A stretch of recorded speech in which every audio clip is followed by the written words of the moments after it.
All right.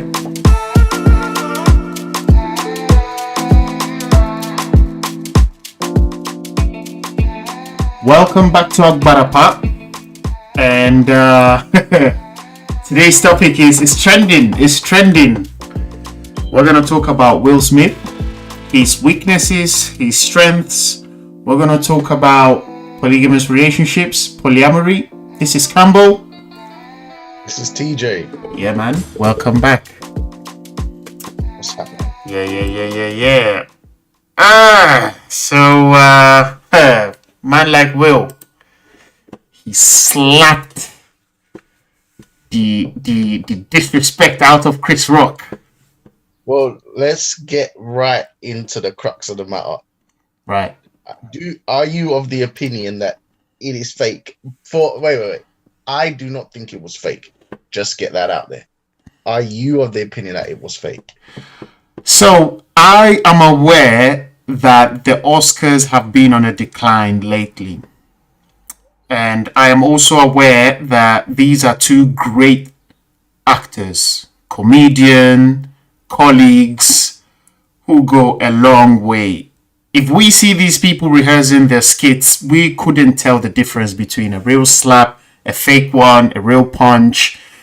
I've looked at that video, TJ, I swear I've looked at it several times. I cannot see contact. I swear on my life. I can't see contact. It just looks like he moves. There's like eye contact. He walks up to him. Even after the slap, whilst he's walking back, it looks like he's kind of holding back a smile. I mean, Will. He goes back in his seat. I don't know, man. I don't know. This is a time.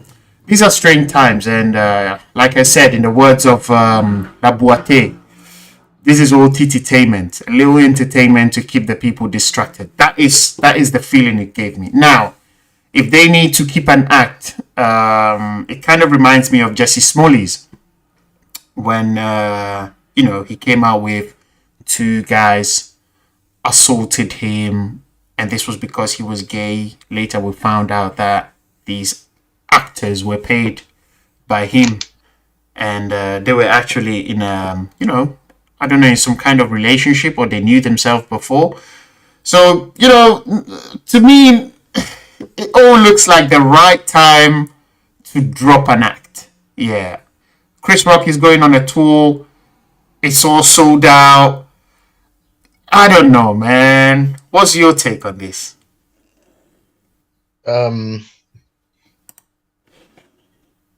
I think that it was real. Right. And Will Smith is totally out of touch with reality. And I think it's very easy for a man of his stature to become so when his bubble of people are exploring and pushing the boundaries of normality, whether it be unconventional relationships, right, unconventional ideas around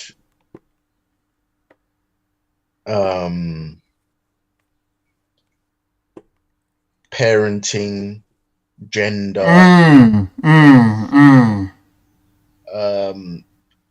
Then you just have, if Will Smith walks in a room,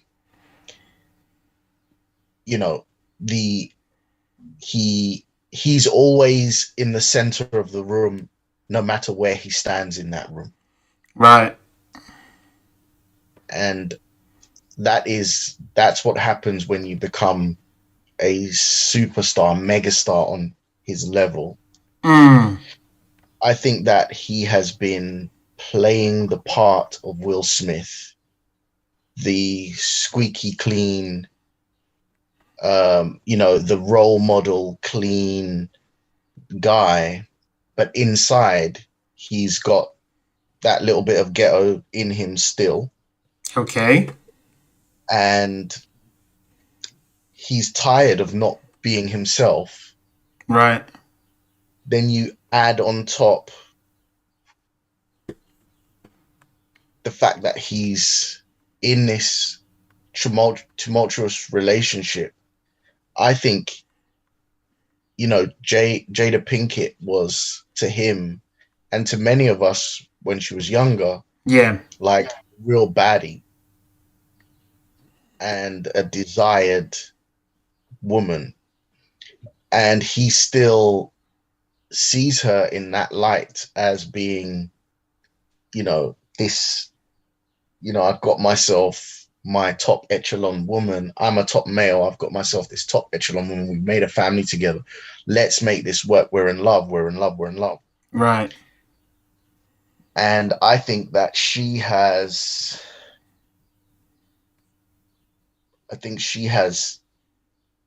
created she's created a situation where he's conforming to the standard that she sets for the relationship. Okay. You think he's being controlled? I just think he's rocking that simp energy for her, and she's rocking that masseuse boss energy, and like it's all cute on the surface, but really he's just emasculated. His emasculation is he doesn't know how to deal with it, and he's already committed to this polyamorous, I can go and sleep with my children's friends, entanglement, having red table talking wife. Doesn't want to back out because he's publicly said he keeps declaring he's gonna stick with it. Yeah. But he's unhappy with it. She continuously makes him look weak and poor, in poor light. He may not have even diagnosed that, and all the pent-up frustrations of their business that they've put in the streets, that she's put in the streets. Side note, having an entanglement with August Alsina, saying that was her true love, and and breaking down and crying, saying that she gets wet for him and all of this, and even in death, and just Wait, she said that? Yeah, I think so. Let's just say she didn't say that, in case I'm quoting a quota, but let's just say what she communicates. What she communicates is, Will, you fall short of the guy that I wanted.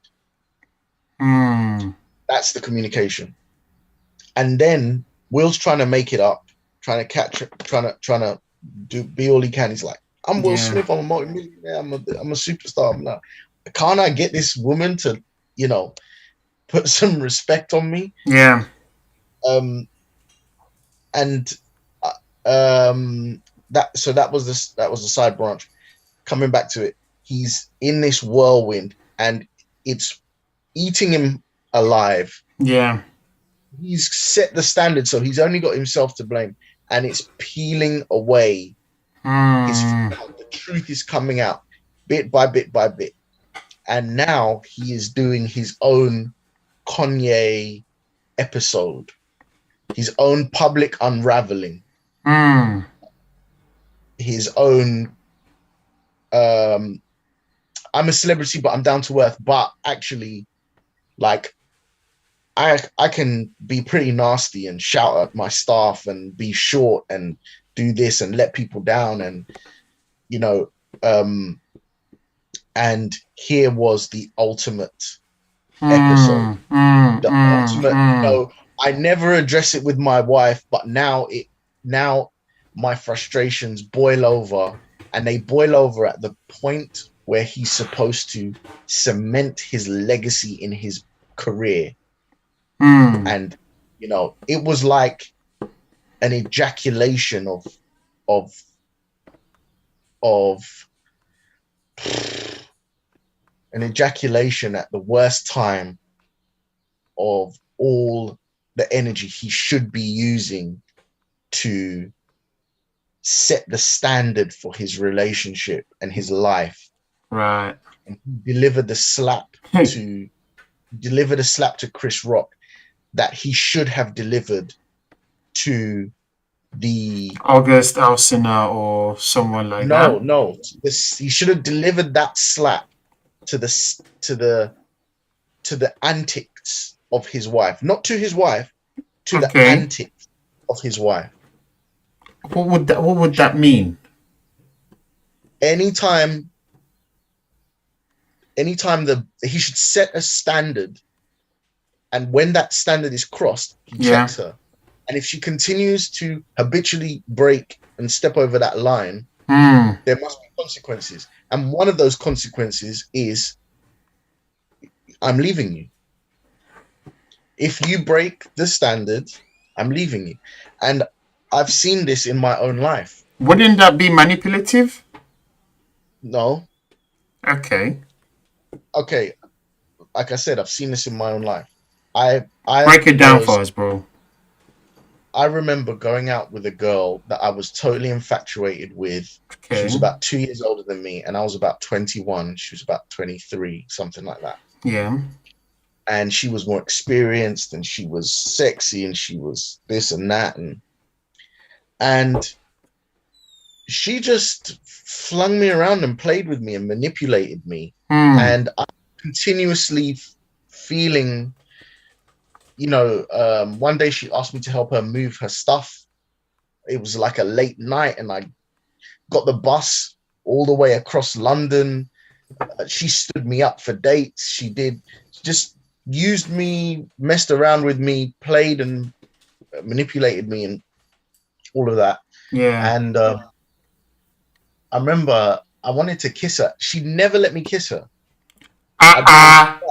Wait, a few dates with her. Wait, was she your girlfriend, like, or? I was trying to make her. Okay, girlfriend. So you were. So I'm a rookie in the relationship game. Hey, and more. So the story is she lived in these flats in Hackney. Okay. I was from North London. I caught 2 buses, met her. You need to give some context into what a Hackney girl is, because some of our listeners don't understand. She wasn't a Hackney girl. Oh, okay. She grew up in New York. She had an American accent. Okay. Her dad was Dominican. Okay. Not Dominican Republic. Dominica, yeah. West Indian. Yeah. So she was introduced through mutual friends. Okay. And off the bat, she said she didn't really fancy me, but I somehow got like a date with her, and I maybe went on 3 dates. And I went on a double date. One of the first dates I went on was a double date with the guy that hooked me up with his girlfriend, they were well established, right. Me and her. And I wanted her to hold my arm. You know when a girl links into your arm? Yeah. But she wasn't doing it. So I linked my arm into hers. Okay. Hey, that's friends. Hey. Yeah, fully. It was, but this is, internet was not what it is now. Right. So we're not in the smartphone era. We're talking Google, maybe Google was there, maybe Google wasn't.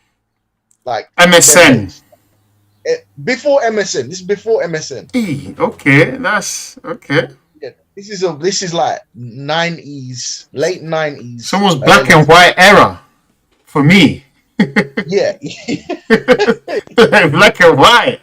Okay. So we, at every turn, right, I was refused by my emotions, and she would say stuff to me and push me this way and push me that way. And I would feel frustrated, like I want to shout into a pillow, but I just kept coming back for more. And this final day, she was traveling from somewhere, right? Yeah. And I said to her, do you want to go to the cinema tonight? So me, my best friend, my best friend, his girlfriend, and her were supposed to go, 4 of us. Okay. So she says, I'll meet you at the cinema. I'm coming straight from, she traveled up north. I'm coming straight from there. I'm going to have my suitcase with me. Yeah. We'll put your suitcase like, in your friend's car. Right. Like, I'm going to get the taxi there, put the suitcase in your friend's car, and then you and me will find our way home. Like, you help me come with me in my suitcase, come back to my house. Right. And like maybe you can meet my dad. Hey. So we go to the cinema. I go to cinema. By the time I get there, she's like, I can't come. So I'm now at the third wheel. My friend, his girlfriend, and I now had no say in the film that we were going to watch. Okay. Because it's like let's let them watch what they, you know what I mean? Yeah. And they made me watch Saw. Okay. Horror movie. Okay. I hate horror, gore, psychological movies like that. Same. Like, I would never choose that myself. Same. So I was forced to watch Saw, which was already done me in. The film ended at about, I don't know, 10 p.m. or something, right? So it was dark. We were in North London. She said, come and meet me at my house. I can't carry my suitcase up the stairs to my flat. She lived in a Hackney estate. So I caught 2 buses and got to hers maybe 11:30 at night. Jeez. She was waiting where the taxi had dropped her on the street. I carried her suitcase up like 3 flights of stairs. Jeez. Helped it into her house. And then she stood at the door. And I was sort of like, so can I? Of course. Come in? You've taken 2 buses. Yeah. Right. You know, we didn't have the date, but now I'm here. What's up? You know, whatever. And she's like, oh, no, you don't think you're coming in, do you? Really? She's like, no, you just held me my suitcase. Thank you. And then I said to her, I was so nervous. I liked her so much. I was so nervous. So I said to her, can I, you've got something in your eyes. Close your eyes. And she goes, what? And she closed her eyes. And now I was going to kiss her when her eyes were closed. You try it, mate.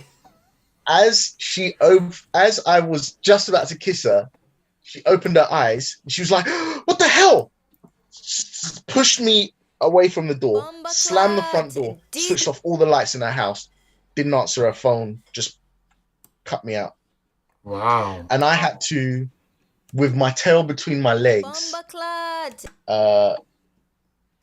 catch 2 buses back to the ends at night on my J's. Whoa. I just watched Saw. I just carried her suitcase. I'd just been rejected. And then the next day she called me and finished me on the phone. Whoa. I don't know who you think you are. You think you can kiss me without my permission? What, are you in high school that you're playing games like close your eyes and and then I was like, so I'm guessing that like you just don't want to see me anymore or whatever. Bro, I kind of feel bad, you know. That is really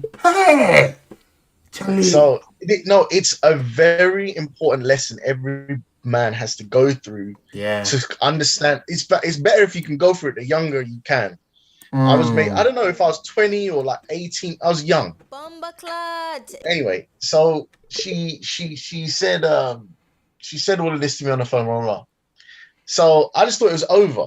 Right. And I felt like really embarrassed. Yeah. And then I also felt like I've been broken up with. Like I've lost my girl. Like the girl I like doesn't like me, and she's made it kind of clear that this is over. Yeah.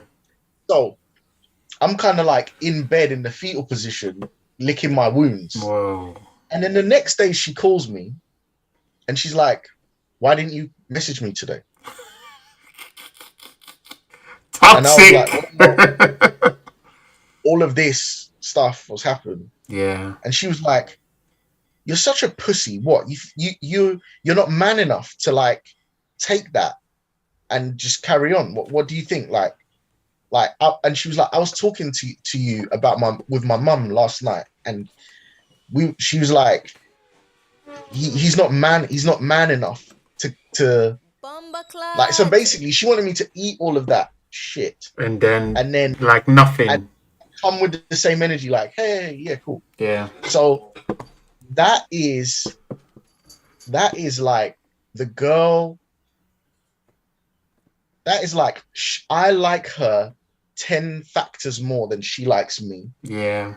Yeah. She enjoys. I remember there was one day she called me and she said, help. She was doing an exam and she said, I need to learn my periodic table. And I sat there for like 3 hours helping her memorize the periodic table. How old was she? She must have been older than 20, like in her 20s, mid-20s. Said she was older than you. Why'd you say that? She was older than me. Because okay, yeah, the only way a woman can be that dominant with the guy is if she knows she has some kind of upper ground, and that would be age in this case. Because you're a Londoner, you know this place, so I'm just guessing, but yeah. Age, she definitely felt more advanced than me, more mature, and she let me know. Right. What I'm saying is, she took what she needed from me and did not give me the full relationship. She just took the parts that she wanted. And that is the trap of the friend zone. And that was a huge lesson for me. And I began to build resilience. And so would you say it would be manipulative for me to have set a boundary in that relationship? To say, no, I'm not coming to carry your bags. You know what? You stood me up at the cinema. It's over. You know what? You stood me up at the cinema. Unless you buy me a new cinema ticket, I'm not going out with you again. How like that is what I'm talking about. And I'm not talking about like setting a boundary for her to trip over. Yeah. I'm saying setting a standard of respect that two mutual people that are pursuing a relationship need to have. Yeah. She needs to set a boundary, and you need to set a boundary. Now, when a woman truly likes you, truly respects you, she respects your boundary. That's right. And let's fast forward to my last relationship. The girl I dated last. It didn't work out, and it didn't work out because I decided for certain reasons, I made my evaluation. Yeah. So first of all, if I date a girl now, I will not date them beyond 6 months if I'm not 100% that, like, if I'm not like really into it. Right. So what I'm saying is, I'll give it a few months. If my feelings are ambiguous or negative, I cut it off. I'm not going to be like, oh, I'm not sure yet. I'm not ready. If it's not ready, then it means it's never going to be ready after a few months. Gut feeling. Yeah. So I don't want to waste her time, especially the kind of age range I'm dating in now, which would be maybe mid-20s to late 20s is really where I'm dating. I've never really asked you this question. I'm sorry to interrupt you, TJ, but how old are you? Or you can't disclose that? Okay. 38. And you're going for like, what? Is it early 20s? What was that? No, mid to late 20s. Mid to late 20s. Okay. So uni, graduate, just about coming into. Okay, got it. Right, and look, it's not that I wouldn't date a girl over 30 per se. Yeah. But I want kids, Right. and um, my experience, I have dated girls in my 30s, throughout my 30s, Right. and my experience is that um, there are not a girl who's reached her 30s that has not found a stable relationship is likely to have issues that I don't want to deal with. Now, that is not every woman. Everyone's has there is always going to be exceptions, and I'm open to maybe meeting a girl that's in her 30s. Maybe she's turned her life around. Maybe she's had issues did it in the past, and she's now settled and cool and whatever. Fine, Yeah. but I still want those kids. So if I'm just gonna generally aim, Mm. I'm gonna aim in that age range that I specified. Hmm. So the last girl I dated for 6 months, and I set my boundary. When I met her, one of the things I don't want to do is go out with someone that smokes. Okay. She didn't smoke cigarettes, she smoked vape. Is that Every day. different? Well, to me, Still smoking. it's better than cigarette, but it's my. So what I told her is, I'm happy to date you, Yeah. but my wife doesn't smoke. Right. Now, I'm just leaving that with you. If I'm not telling you to stop smoking, but Yeah. my wife doesn't smoke. And bless her heart, one of the things that really made me respect her was that she immediately set about quitting vaping. Now, she wanted to do that for herself anyway. She didn't like the fact that she vaped. And I think a good relationship, a good partnership, you hold each other accountable, and maybe that's what you need to help you, be a better person. Right. So she figured a way to stop vaping. First thing she did was she bought this thing that sucks air. Okay. Your air, but it doesn't. It's like a tube, and when you suck it in, it restricts the air, and it kind of feels like you're taking a pull of a vape or a cigarette. So it like mimics the habit of pulling in the like as if you're vaping. Yeah. But there is no vape, there's no cigarette, it's just air. Right. So she set up that tool. She asked me to, there was said, check me if you see me vaping, check me, blah blah blah blah blah. And by the time we broke up, she'd quit. Okay. That was a boundary I set. It wasn't a manipulative thing. And let me just say something else about addictions. Is a lot of addictions that we have, we do them, but we don't like the fact that we're addicted to them. That is very true. A heroin addict is addicted to heroin, but knows, like, It's if I just killing take him. this, Yeah. I get my Yeah. So, I didn't say like you got to stop smoking, you got to this. Now, such was her admiration for me, such was her respect for me, such was her willingness to make an effort to attach herself to me. She respected my boundaries. Right. She respected my. Let me tell you something else. They're these kind of knitted leggings. Like they're like knitted kind of leggings. Yeah. Right? That knitted leggings, whoever created it, I want to give them like a high five, and I want to punch them. Okay, tell us why. When a woman is wearing that knitted leggings, for me, Yeah, it's one of the most sexiest things. The way it just helps the girl, her figure, her butt, attractive. I mean, to me, it is so sexual, and it shows off all types of camel toe and all of this kind of stuff. Right. I said to her, she came over, we'd gone out, she was wearing this thing. It was like a set, a top and a bottoms. And then and the whole time I was like, I can't wait till I get you home, sort of thing. But I had to tell her, like, I'm not comfortable with you wearing this about, because it is, to me, so sexually. Yeah. It has a high sexual charge. So pompagira. Yeah, I mean, maybe she's oblivious, maybe not, but I think women know.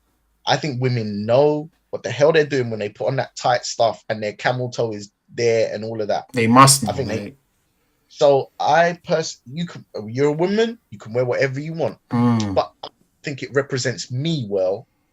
If you're out there looking like sex, yeah, I don't want my partner to be a sexual image out there. I want her to just look like a lady, like a woman. Yeah. And there's all sorts of reasons why modern ideology says that is wrong. But and we can get into why I disagree. But I said to her, when you come over, if you want to wear this thing in and around me in the house and all of that, I'm so happy for you to do. You can wear this in my house all day long. But when you're out there, and particularly when you're out there without me, this thing, in my opinion, is inappropriate. It's dangerous, yeah. And she would come to my house wearing this thing for me. Because she knew I liked it. Yeah. You know, it's a consideration that she did for me, and she changed how she, wore that in public. She basically said, all right, I'm only going to wear it when I'm coming to you. So this is like boundary set. I think now the way that of the energy. So I've alluded before, I do jiu-jitsu. Right. There's a certain way that Chris Rock could have stood, and anyone can stand. Yeah. There's a certain way that you can have your hands in front of your body without having to raise your fists, so that you can be much more likely to parry and catch a punch. Yeah. When someone's invading your space, you can put your hands up like, hey, like put your hands up like in front of you, like, hey, whoa, palms facing out. Yeah. And that creates a barrier that makes it psychologically less inviting to actually slap you. Right? Was it? I think you showed me once. Yes. You just kind of stand on your toes, like you lean forward. Right. Is it that? Okay. Yes. Okay. So So the moment that the force of the hand, Will Smith's stance, by the way, for that slap, was terrible. I did see that. Yeah. Professional. Like, he was on the wrong foot and he swung kind of across his body.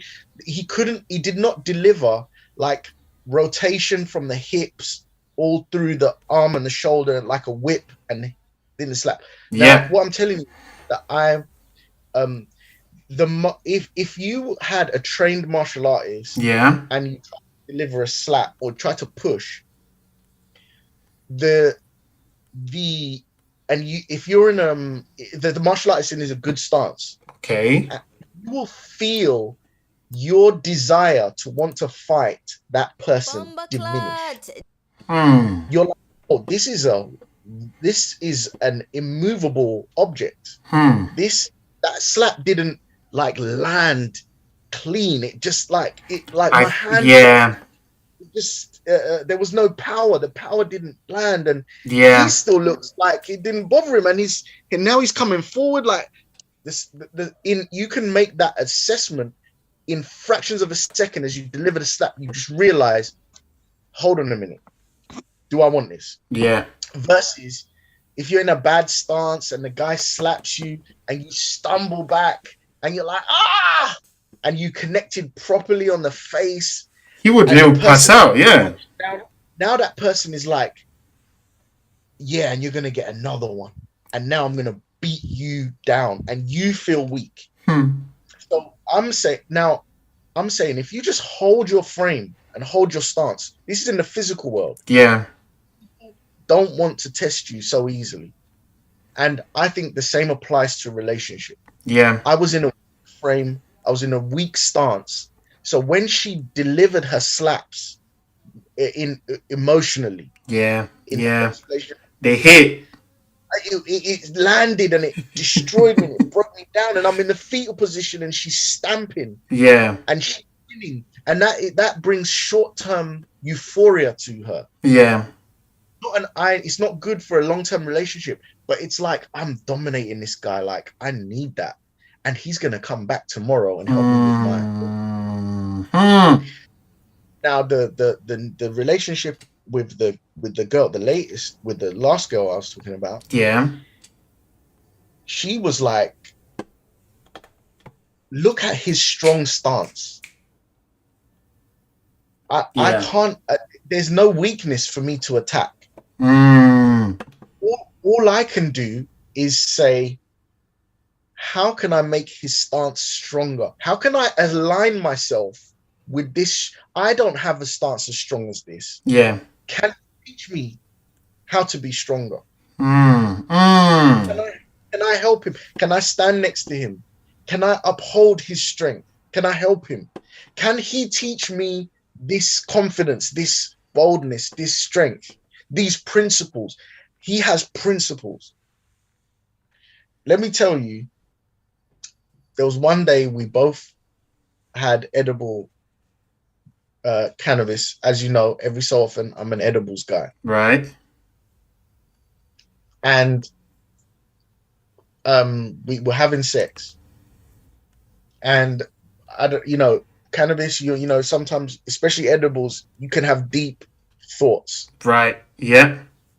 And she was trying so hard to please me in bed, and we were just, we were in the throes of sex, and it dawned on me. She's never been with a man. She's only been with Boys. insecure street Mm. guys, just whatever. Yeah. And I said to her, you've never been with a man before, have you? And she goes, no. She goes, no, straight away. Daddy.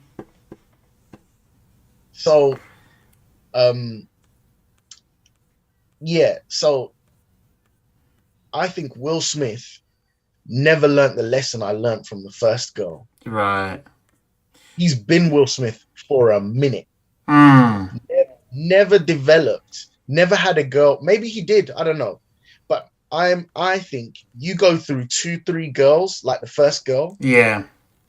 you have a conversation with your dad or your brother or your uncle or your friend. They laugh at you, they tell you, bro, you can't be in the friend zone, you can't this, you can't simp. Yeah. Nowadays the information on the internet, but back in those days, you're just relying on your elders, your cousins, your uncles. Yeah. And you develop this like, no, bro, you don't do that with a girl. You don't let her do that. You got to say no. Trust me, if you say no, she'll like you more. If she doesn't comply, she doesn't like you. Mm. What? So I think Will is in this weak position. His frame is off. Jada is every so often delivering disrespect. And Will thinks this kind of liberal, open, like relationship is like, oh yeah, but he hates it in his core. Mm. And whether identified or not, that outburst was an expression of that. Mm. And he was hit out at the wrong target. He Mm. was probably so ready to hear some entanglement joke. Yeah. It wasn't even, that joke was mild at best.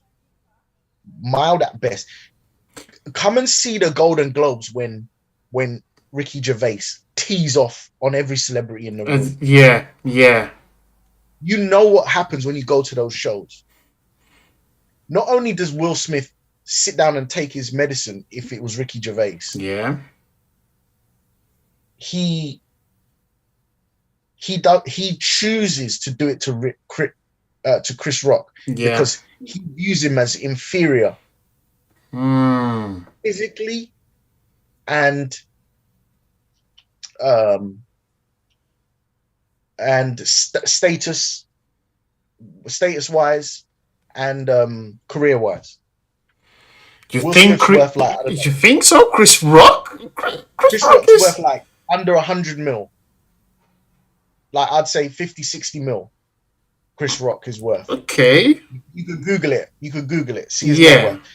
Will Smith is like 500, Yeah. 500 deep. Like producing movies, collecting the Mm. winnings of movies. Yeah. You know, Chris Rock is not collecting Oscars. He's working there. Right. Yeah. Yeah. I get that. I get that. Yeah.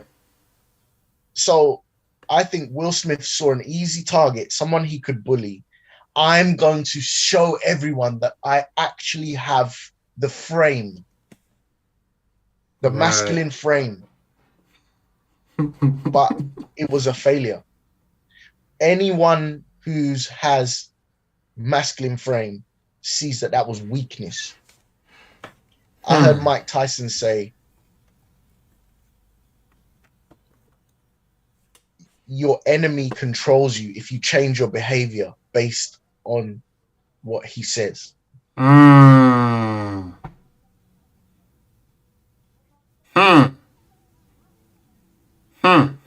That is deep, you know. It's easy to pick on someone smaller than you rather than face, like, the hard road is to turn to his wife and say, you've disgraced me in this relationship. Yeah. Publicly on this table talk. Either you put this table talk to bed or keep my name out your fucking mouth. Yeah. On this table talk, or it's over. If Will Smith today declared that I'm single and I'm looking for a new woman, there would be a queue of women that would last miles. Now let's ask the same question of Jada Pinkett Smith. Yeah, she could probably get some guy, some status guy, but Jada's not in her prime. She would be like a Stacey Dash is now. Yeah. Something like that. Or maybe, you know, like one of these the View, you know, daytime women TV, the Loose Women View, one of these daytime show kind of level. Yeah. And that's not nothing. You know, you'll still do well for yourself, but it's not Will Smith level. You know, you're not collecting men in their prime. You're not collecting you're not collecting another Will Smith.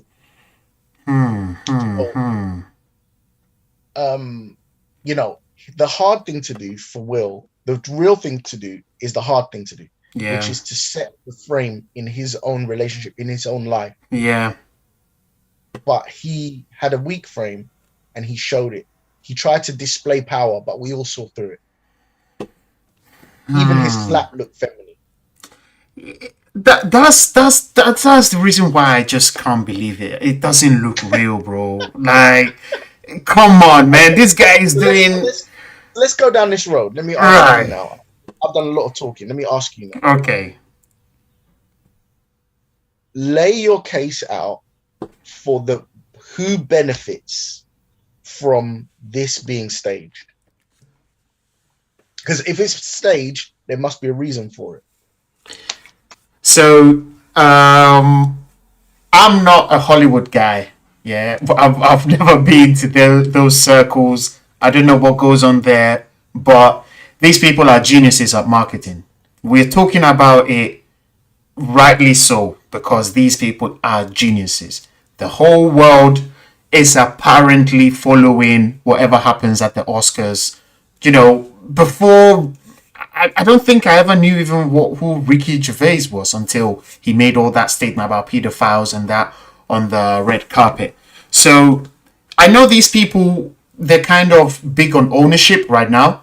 They're kind of talking about, yeah, you need to produce your own stuff. Black people need to own their own stuff. Will Smith is very active on Instagram, on socials. So they need to create a following. They need to create attention to their content. And I know Chris Rock has a show coming up. He needs to sell tickets. This is post-COVID era. Everyone is panicking. All I'm saying is we don't know the deals that go on behind the scenes. These people are trying to get off, the mainstream distributors, and they're trying to become their own independent, moguls or whatever you call them. So they need to find a way. It's a bit like I don't know, Janet Jackson at the Super Bowl having this star on that nipple that gets exposed. Like, do you understand? You didn't know that nipple was going to get exposed. It's kind of set up. So that's the same thing I'm saying.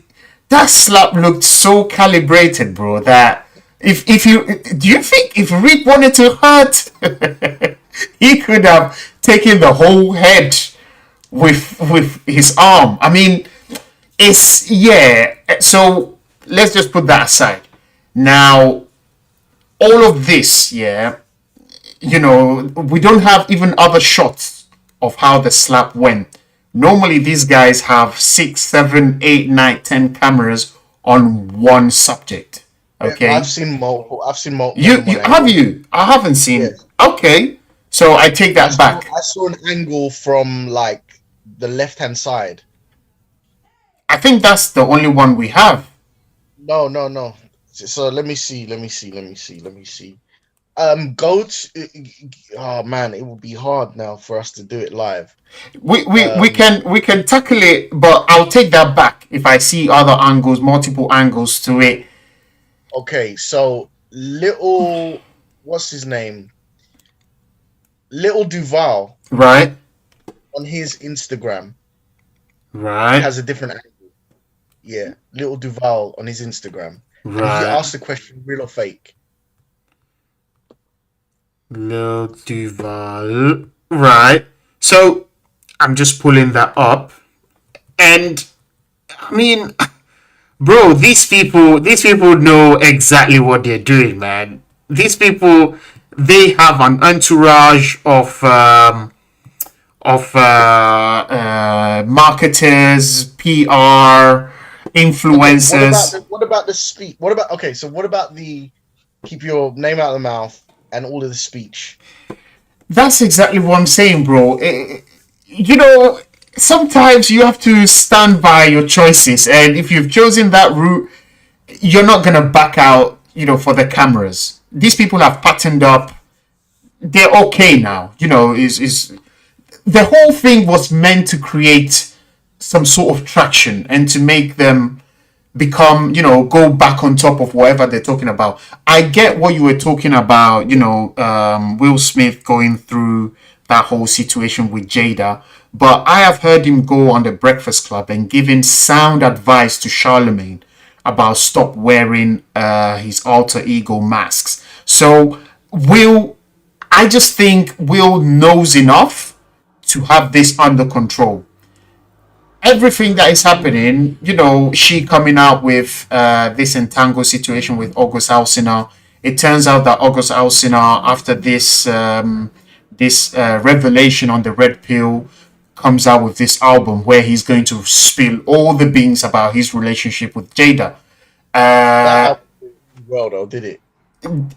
I don't even know, but the only reason I knew about this was because it came out of the red table, and she's talking about, look, I had this entanglement with August, and etc. etc. Then if you take it from there, I just think they are doing what celebrities do. They are the forefront of the culture, so they need to stay relevant at all times. They need to do what they do, bro. They're actors. They brought out even microdosing. I mean, I knew about microdosing. I discovered microdosing in 2017. I spoke to people about microdosing, and they were looking at me like I'm a drug addict. Okay, it came out of the red table. Everyone's embraced it. Everyone understands. Everyone is clued up on it. So I just see that they have a language of persuasion that is well studied, well, cut out for the public, for those who are in that world and those who would like to be sucked in by that world. So, maybe talking about Illuminati pedophiles might be an old thing, like Ricky Gervais did some years ago. Maybe tongue kissing, like Britney did, is old now. What was the last? Was it Grammys that this boy that sang the Old Town song? He was lip sync two guys. He's a gay man. Oh, what the? I don't know. His name escapes me right now, but Lil Nas? Lil Nas, that's the one. Yeah, he was lip. I mean, come on, are we surprised that the Oscars are having some glamorous thing going on? They always need to be relevant, and we know Americans are about the show, bro. They're all about the show. I have my doubts, but in any case, I applaud the effort because it's done what it had to do. It's gone viral, bro. These people know they know how to catch attention. So I'm gonna give it to them. But making my case that it's real or fake, yeah, that's where I'm kind of like it looks too set up. I mean, yeah, these are two actors. They know what they're doing. The best I can give you is that the slap was poorly delivered. That's the best. Look, I saw it, and have you watched? You've probably watched The Prince of Bel-Air, right? Do you know when Carlton is about to do his dance, and Will is kind of mimicking the dance, so he's trying to tease him because it looked like he was about to do that kind of pose. I've seen a still frame of, before impact of the slap. It looked like he was acting. That to me, and then when he walked out of the slap, just after slapping him, he was walking back. Bro, you could see him holding back a laugh. He was holding it back, bro. He went back to sit down. Now, this is where the crucial thing comes in. Don't look at Will. Look at what's this Black Panther? All the names are getting out of my head. What if this? Look at Lupita's face. Okay, she has her eyes wide open, but then something clicks in. It looks like she understands, and she takes it serious. Then she turns around. I don't know. I've never acted before, but bro, yeah, I don't know. I'm not rolling. But that's why we have conversations like this because there's people that are on your side of it. Yeah. I think that's the minority view. Yeah. That doesn't mean it's wrong. It's one of I guess if we want to take it to the higher level, like we always do here at Akbarapa, it's another division. Divide and conquer. Do you understand? Our attentions now, from whatever was going on in the world right now, has just been taken off. And now we are. Is it real? Is it fake? Is it real? Is it fake? You understand? Now this is the hot topic. Whether Will really slapped Chris Rock. I wish he did, so that we can just slap the shit out of comedy. But bro, that is a whole nother topic. And I just think it succeeded in, dividing us yet again. Is Jesus real or fake? One of the things is, okay, if it was fake, yeah, the principles on everything I said earlier is still true. Yeah, because what you doesn't matter in that sense. Yeah. If it's fake, it's just a poor display, and you can start going into all sorts of conspiracy theories about black people being controlled to show a side of them. He brought world star hip hop to the Oscars. Yeah. I mean, definitely. We don't need that example there. Like we need We need for a man at his pinnacle of life, cementing his career. We need that guy to show all of the NIGGA Hmm. lifestyle people, all of the people that are wrapped up in. I wish he would. If someone come up to me and I would, like that is just like road mentality, street mentality, gutter mentality. Yeah. Like black people don't need to be living that way. This Right. is if this was not a famous person and this was just like a guy at his career at his company's gala dinner We wouldn't care. and he went and slapped someone, he wouldn't have a job anymore. Mm-mm. If it Yep. was a guy, if it was a guy that did it like in the street or something, Would be too or ghetto. that other black guy might have pulled out a gun or a knife or beat Yeah. him up or Yeah. now. So now in the this bullshit about defending his family, Yeah. bro, you're not defending your family by setting a proper frame for your family. Hmm. That's why your family is weak. That's why you can be attacked. And Chris Rock did not even attack. He with all of the ammunition. I mean, if that was Ricky Gervais, Yeah. Entanglement would have been the title of his uh, Skit. intro. Yeah. Yeah. Yeah. All he said was G.I. Jane. Right. Alopecia. Okay. I'm really, alopecia sucks. It sucks even more for women. It's a terrible thing. Cool. Now, let's just put that in context.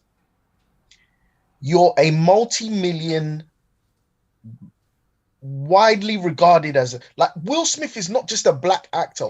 They don't, when they pick actors, they're like, who's our lead? Leonardo DiCaprio, Will Smith. He's transcended race. Hmm.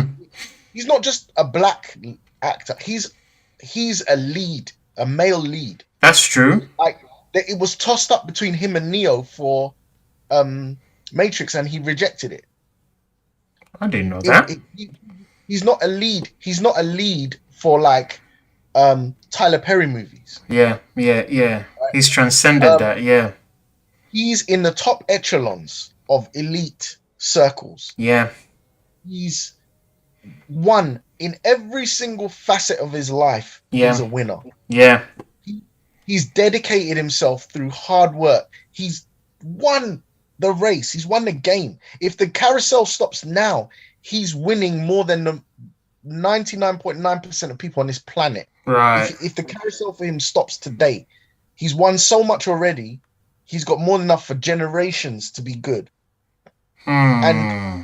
you can't take 1 30-second moment of a standard procedure ritual of taking the mick out of people who are just about to receive Oscars in the monologue by a comedian. There was Seth MacFarlane. He called out every woman whose tits he's seen. I don't know if you saw that. I did not follow up on that. He said when he was doing an award show, I don't know if it was the Oscars or if it was Golden Globes. I think it was Oscars. Right. He named like, over here we have Angelina Jolie. Yeah. Yeah, so senior tits. Halle Berry, senior tits. And then he made a song naming all the women in the crowd whose tits he's seen called I've Seen Your Tits. Oh man. Right, like Ricky Gervais made fun of the racial rant that Mel Gibson did. Chris what's the name? Jamie Foxx took the mick out of Mike Tyson. Like this is if you've been to an award show in the last 20 years and you're a celebrity, you know it's squeaky bum time when the guy comes out to do his monologue. He's going to take the mick out of some people. Take your 30 seconds of humble pie and go back to your millionaire lifestyle, collect your Oscar, and be happy. because people are dying in Ukraine right now. Yeah. Like, take your 30 seconds of embarrassment, and if it really is a big, big, big problem, when you go and collect your award in your shining moment, say, Jada, I want to say I love you. Yeah. That would You have look looked more. Yeah.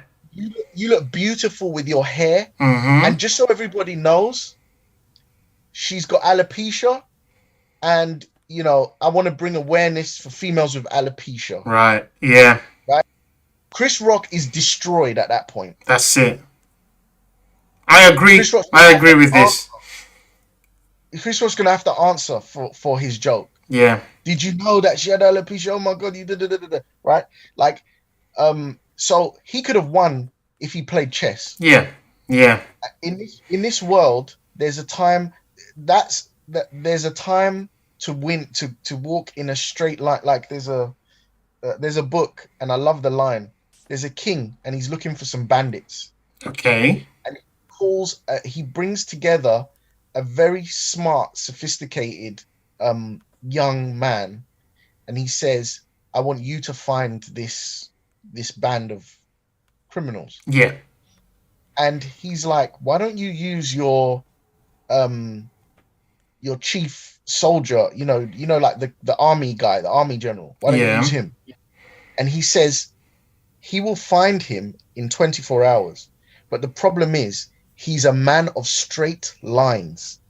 He will burn down every village one after the other, leaving a trail of destruction behind him, in order to achieve the thing that I know you can do with surgical accuracy and pinpoint directness, without any of the destruction. Right. Yeah.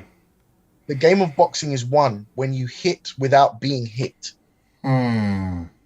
You don't want to kamikaze is the last. Yeah. Yeah. That's what this was. Kamikaze. Play chess. Checkmate. That would have been checkmate. So, and that would have demonstrated a black man in control. That would have been the crown. That would have been the jewel in the crown of his Oscar moment. He was going to go and put the crown on, representing black people collecting an Oscar. That if he'd won in that way, that would have been like placing a diamond crown in the middle of that, a diamond jewel in the middle of that crown. Yeah. I agree with that. Yeah. I've got a side note. What the hell was going on with Serena Williams' face and her makeup? I heard actually that she's bleaching. Bro. Yeah, that's what I've heard. That she's bleaching. She's changed quite a lot from her old looks, where she was dark and lovely. Now she's doing a mad thing. Bro, like, wow. Her face. I don't want to sound insensitive, because we don't know, what she's going through. Why are we doing this though? This is another insecurity thing or something. Bro, but we you and I are aware that black people have been through a lot, and yeah, man, is one of those. Is one of those. She's openly come out saying she prefers white men because they're more sensitive. Black guys are shit. I don't think it's too far fetched that she's bleaching right now. To be honest, I don't think it's too far fetched. She's with a white dude. The Sons of Trusadi. Mate, she need happy days, isn't it? She needs to play all her cards. So it is what it is. This makeup. This makeup. Bro, TJ, you're making me laugh. You're making me come across as insensitive, This painting of the face that these black girls are doing. I mean, it's pancake. I know. Like, it is not attractive. I know. This is how guys can fool men. Because I could look like a pretty woman with this type of makeup level. Yep. And so when a woman does it, it's like Pẹ̀lú TJ àti a Camel. man could do the same. Abeg gbọ́. Now you can't tell the difference. Like minimal makeup that accentuates is where it's at. It's true. True. Maybe you want to go a bit wild on your wedding day or something, but my goodness. Women have it worse when it comes to looks and appearing in public. So I think being easy is being cautious is never too much. Sprinkle a little cautiousness, yeah. We manifest our internal struggle externally, and it comes out in all sorts of ways. If you are listening to this right now, and your room that you're listening to this is a pigsty, Ha. or Abeg you are gbọ́. morbidly obese, or you sometimes you get in someone's car and there's trash and litter all over the place in the car, and it needs a wash. Hey. I believe that this is some manifestation of some internal thing that about you. Maybe you're disorganized in your thinking. Maybe I guarantee that you're not living the life that you want. Right. And for me, this is another version of that. This is some type of, it's like who I am it's like Michael Jackson. Right. We can all see it plain as day on Michael Jackson. Yeah. Like there was some instability within him. Yeah. To change your appearance. Is it because you hate being black? Is it because what is it like? So I'm not going to say I can diagnose it on Serena, but it's not just Serena. It's a lot of black girls. I mean, I've used, yeah, I've gone through a phase where I was bleaching and wearing makeup, but I was in a totally different country. Oh yeah, bro, like you were bleaching. Oh, Charlie, that's even look the amount of guys that bleach here. You have no clue, bro. Go to Ghana. Of course, I was bleaching. That thing is Iwako is chemical. But has it permanent? Has it lasted permanent? Oh no, it's never permanent. It's never permanent. You need to keep on bleaching. You need to keep on applying the lotion. Bro, I didn't grow up in the UK with other black kids with cool kicks, and we're talking about blackness, and we've got a member of parliament who is black. I grew up in Italy, bro. If you're black, you need to go back. that was the statement back then. So if you're lighter, if you're brown, at least you could stick around, innit? So the lighter you looked, the better. I totally get why someone would do it, but the health risks implied by bleaching they're not worth it. Skin cancer, the blemishes you get afterwards is just not worth it. That's my honest truth. But I totally get why they would do it, because would you say you was in a good state emotionally, spiritually? I thought I was. Yeah, 100%. In hindsight, of course, I was lost. I was totally lost. And that was even one of my peak times when I was back and forth in the DR. So, bro, you couldn't tell me anything, man. I will put on my skin lightener, have my cold showers. Bro, you couldn't tell nothing. My knuckles look good. My skin look good. Yeah? But in hindsight, bro, yeah, I'd say I was sick, man. That's it. Wow. I was ill. Yeah. And I used to wear makeup as well in school because I thought I had a wide nose. So I would wear makeup in such a way that my nose would look thinner than it usually would look without makeup. Yeah. Oh, bro, this is other worlds. If you go into Europe, yeah, you see how, but it's normal for guys in Europe to even condition their hair, like to straighten their hair with straightener.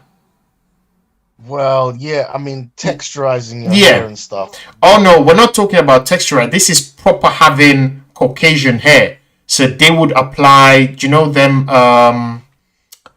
The name escapes me, but those creams, those chemically altering creams that would just make your Relaxing. hair texture. Yeah, relaxing the hair. Yeah, yeah. They would just relax it to the point where they could, like Drogba, have a ponytail or or have a fringe or part their hair in such a way that they'd look like David Beckham in the 80s. Bro, all sorts of things, man. Just go out of the UK. There's a strong black culture in the UK. That's why there's a lot of protection around that kind of moist. And sorry if this is insensitive, but around that kind of moist behavior. But in Europe, I mean, it's regular. I mean, I do come across it every so often. Someone is clearly bleaching or whatever. There was also a news article that I saw where um, there was passport issues where some Caribbean people were bleaching and they were so Ha. unrecognizable color I wise beg, from their bro. passport that they were having trouble, as they That's tried funny. to. That is actually funny, bro. That is actually funny. We're going to take a short break, and when we come back, we're going to talk about polyamory and polygamy. We'll be back. Du-du-du.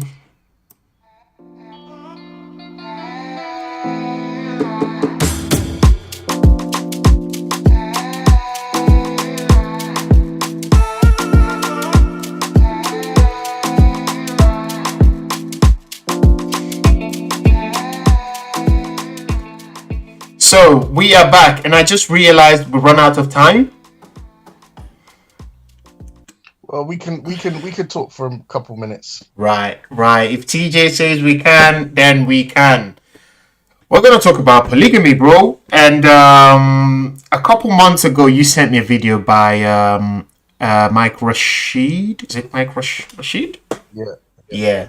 And he was being interviewed on a podcast with his two girlfriends, and he was explaining that yeah, in Islam, it's a requirement. You can have more than one woman. In the olden days, he would have married his brother's wife, etc., etc. Well, while I make the case in favor of polygamy, I don't know. Where do you stand on this? Um, I don't think that it is the norm to be to say, or like there's Bomba clot. for like These guys are spilling it all is the the beans. human condition.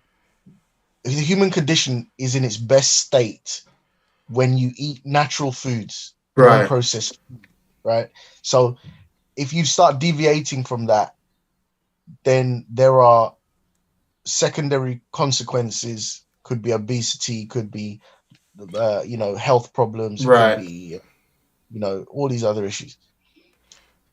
I don't think, and I know it's not the same thing, but I think we tend to think that, particularly in the West, a life partner, one person, two people relationship is the sort of default best healthiest position for someone to be in. Right. I think it entirely depends on the what each other is expecting, the standard each other are expecting from each party is expecting. We are already seeing a through the back door polyamorous culture, and that is the baby mother culture. For those who I don't think know what polyamory is, could you just explain that to us, polyamory please? is multiple wives for one man. I think that is polygamy. Oh, that's polygamy, right? Polyamorous would be, yeah. Polygyny is one woman, multiple men. Polygamy is one man, multiple wives. Polyamory is multiple lovers. I don't think what sex is not specified. I knew it as polyandry is one woman, multiple husbands, Oh, right. Yes, and yes. polygamy is one man, multiple wives. Um, and polyamory is everyone is doing fuck all, mate. It's just a mess. Everyone is just in and out, like Jada and Smith, basically. And so I was gonna go back to what I said before. So while I make the case in favor of polygamy and against polyamory and against polyandry, I also understand that the culture we live in does not teach the higher aspects of these. These are not straightened out to the level of the commoner. So we are still only talking. If you talk to anybody else and you talk about polygamy, all they're listening to and all they're hearing is sex. Or you can have as much sex as you want with multiple women, whilst in a lifetime, the amount of sex you would have eventually is equivalent to it's less than the meals you would have. It's less than the time you would even sleep. Yeah, taking that, an average man lasts what was it a minute, a minute or 2 minutes? We talked about this on the previous episodes of Agbarapa. So the amount of time a man spends having sex is very, very little, but everyone seems to think it's all about sex. So this is something I just wanted to put out there, that when we're talking about polygamy, there is a lot that goes into it that is beneath the surface. But this civilization is so polarized on everything material, sex, vaginas, penises, that it can't look past. We might even be polygamous in many, many different ways, but we just can't, fathom. We can't realize it on a conscious level. We're just unconscious to it. So yeah, that's my own take on it. It's gonna take more than one episode to actually go in depth into what it means to be polygamous in all ways. So other than sexually, and yeah, it's hard to grasp, but it goes way beyond sex. I think it goes beyond sex, but I think if people are in the state of mind, certain state of mind, it can work very nicely. But that doesn't necessarily fit easily into the modern standards that we've set up for ourselves, And that's true. Yeah. particularly in the West. So I'm not here to um, force an opinion on someone, Sorry. but I would like an open-minded view to be to be considered, Right. and I think expectations for a relationship make a difference, and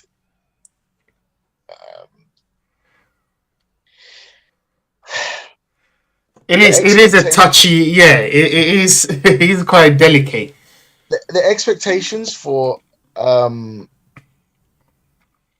some women Yeah. are like fully met in a polyamorous setting.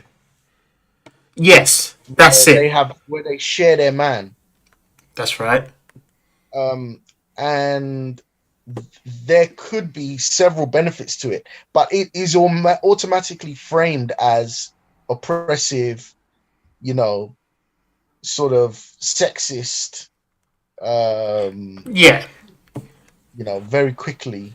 It's the kind of, we live in a Me Too world where, what a man can do, a woman can do.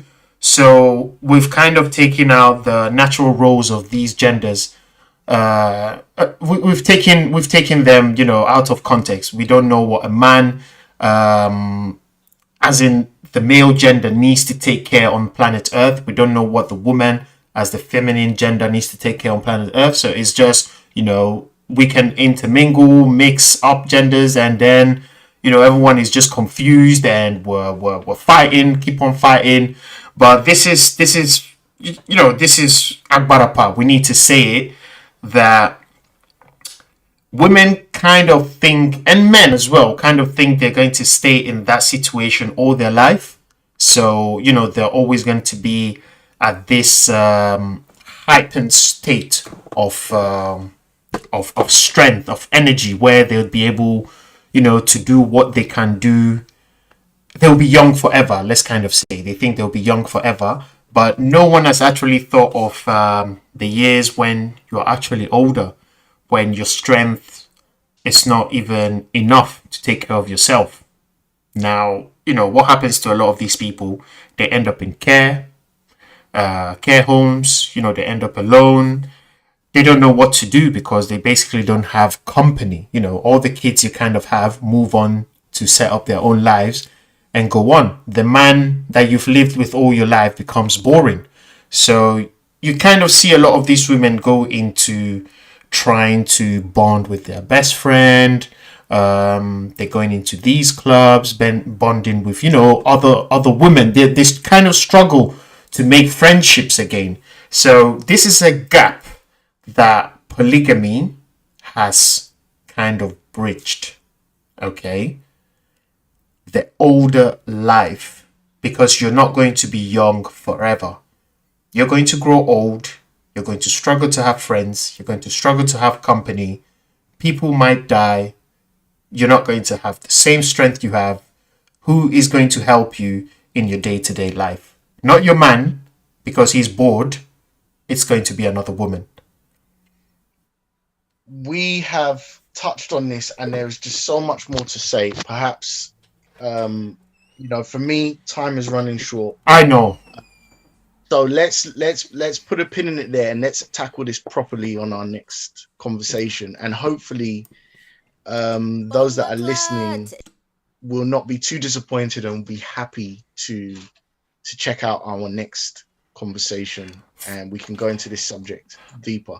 It actually does link a little bit to Will Smith and his open relationship. That's right. And the question of, what is the best way for a relationship to be set up in this day and age? We need to delve into history. We need to talk about this. So That's right. For our listeners, our sincere apologies, because this was a rushed session. But we promise you our next sessions on polygamy, polyandry, and polyamorous relationships is going to be good. So stay tuned. This has been a lovely plum pleasure from me, Campbell. And TJ. See you soon. Yeah, bye-bye.